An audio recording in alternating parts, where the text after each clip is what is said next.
Well, hello you gorgeous mother truckers you, and welcome to another video. Yep, I'm out and about again. Another day, another pound of 3 miles, and I've decided that when I do these outside, I'm going to start the video like this, because in the mad world that we're living in at the moment, a little bit of tranquility, a little bit of quietness, greenery and peace and quiet, even though literally you could just see the outside of Land Rover's distribution centre, and as you just saw at the beginning, we'll have the odd plane taking off. But I thought this would be a sort of a chilled out way, so we can all just take a breath for a moment as we just reflect on the growing insanity that we're facing right now. So yeah, let's jump on there. So yeah, hello everyone. Well, it just doesn't get any better, does it? Our leader,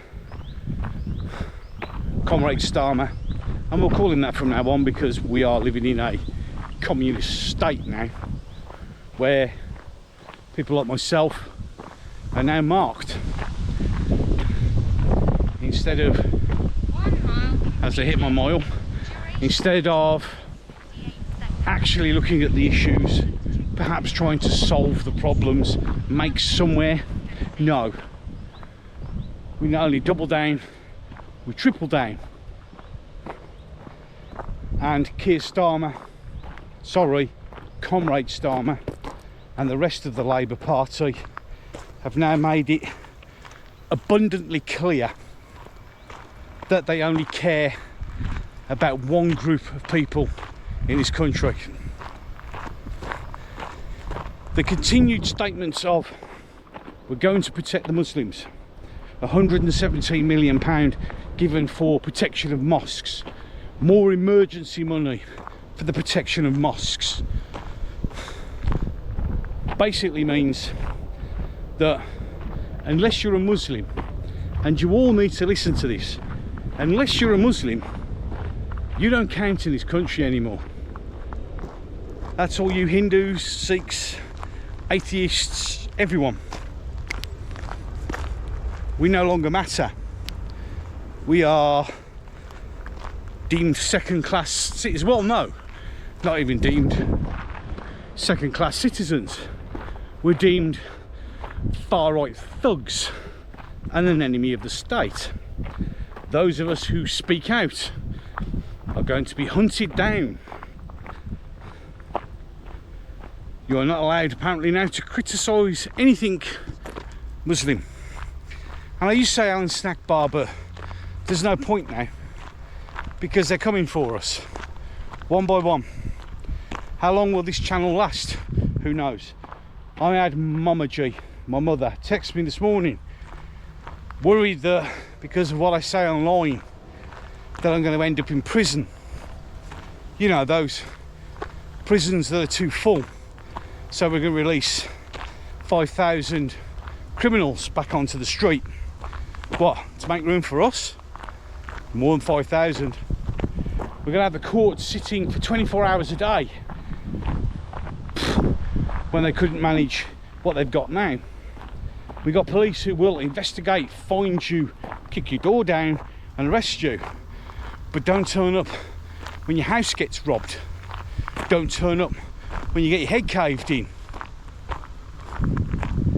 The weaponisation and the politicisation of the police has now made them communist stormtroopers, Stasi, secret police, whatever you want to call them.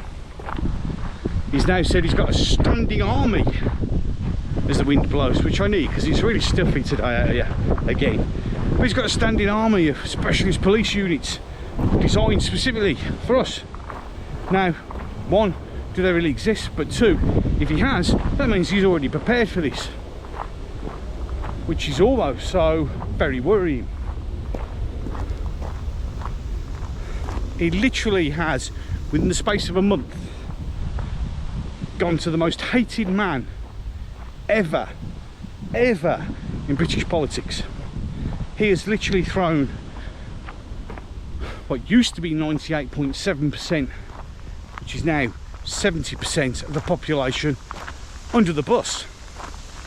And the media joined in with rabid lies and deceit,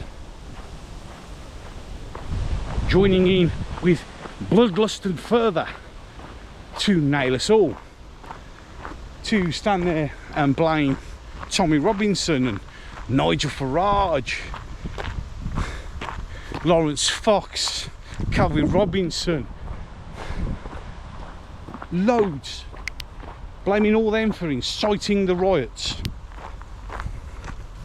when the only person who not only lit this fire, but in every time he comes out and makes a statement, pours petrol upon it, is Keir Starmer. And what makes it even worse is we're stuck with him for 5 years. Mrs G is worried sick. Mrs G sort of says, well, why don't we just all end it? End it all. Seriously, she's that worried. My kids are worried. I try not to talk about it in front of them, but it's impossible because it's everywhere. You know, my son comes down, look at this on TikTok, Dad. Look at this on TikTok, Dad. Look at this on Twitter, Dad. Look at this on Facebook, Dad. It's everywhere. And our leader hates us. Our elite, I mean, they always have hated us, let's be honest. They've never worked in our interests. Like, we've promised to stop the boats over the last 30 years, but while saying that, with empty platitudes and promises, just keep importing even more. Don't forget that the Conservatives, under the Conservatives, who are the party who are going to stop the boats, more immigrants arrived on our shores with them in charge than anyone else. So don't just think, oh well, because I've heard some people go, oh, I wish we got the Conservatives back. Why? They're even worse. Look, you have to understand, Conservative, Labour, Liberal Democrats, they're all one big party. All one big party. And I have my doubts about reform now as well. Although they're saying the right things, Nigel Farage has come out and said, well, perhaps we should send in the army. Look, one, what fucking army? And two, no, because that's just going to make it worse. And I feel really sorry, and I know some people might go boo at me, but I feel really sorry for the police involved in this. They're being made to choose a side. In fact, they're not even being told to choose a side. They're being given a side to stick to. You know, and they're getting attacked. They've been put in at tactically a really bad position. Their awareness, I mean their tactical awareness is frightening. They stand with their backs to the people who are shouting the vile abuse and wish to attack people. No one watching behind them. They're leaving themselves open to attack. That was the biggest tactical flaw of the Manchester airport arrest. No one was watching behind. We're really in dark times. Serious trouble, ladies and gentlemen. I genuinely don't know the solution. I came up with a sit-down protest, and what's that going to do? You just like, just stop oil. Well, no, just stop oil are talking bollocks, and we're trying to save our country. But see, I have to be careful of that. Have I just incited? Because they're going to come for me. I know they are. Any case, I think that's enough for you to chew on this video. I've almost finished my first lap. So with that, can I say thank you to all my subscribers that have joined recently. Thank you for all your comments, even those which call me wonderfully insults. You're smashing, you're great, because your comments there, your views there, interaction, you do my channel the power of good, even though it appears YouTube are trying to make sure that that doesn't happen. Don't forget to use the comment section. Don't forget to like, share and subscribe. In a while since I said that. With that, I'm done. So, until the next one. This once great nation, eroded by time, With this crushed popularity.